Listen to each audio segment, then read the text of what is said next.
ଆପଣ ପରିଚୟ शोभन आचार्य उपसभापति भारतीय जनता युव मोर्चा केन्द्रापड़ा। आज सांबादिक सम्मेलन डका करके डका जाइଥିଲା ଏବଂ 22ଟି ପ୍ରଶ୍ନ ପଚରାଯାଇଛି कौन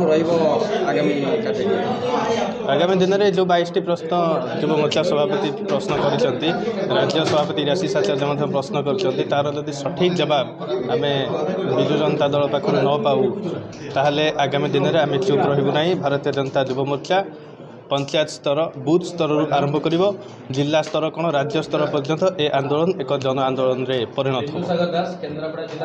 नवीन बाबू मुख्य शासक हिसाब से अवार्ड पाइले कौन कहबे आप अभियोग केमती नवीन बाबू कौन पाइले अवार्ड पाइले मुख्य भल शासक हिसाब से। अच्छा अच्छा हास्यास्पद घटना शुणु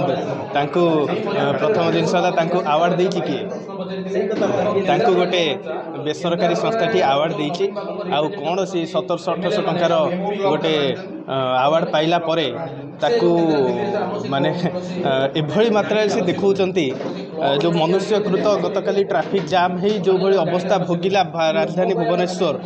सारा राज्य 147 विधानसभा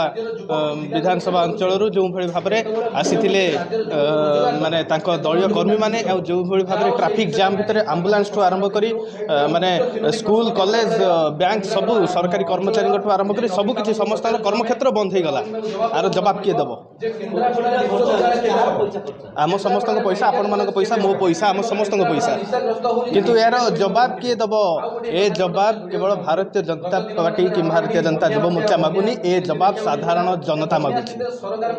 केन्द्रापड़ा जिला प्रतिनिधि रंजन कुमार साहू की रिपोर्ट, शपथ न्यूज।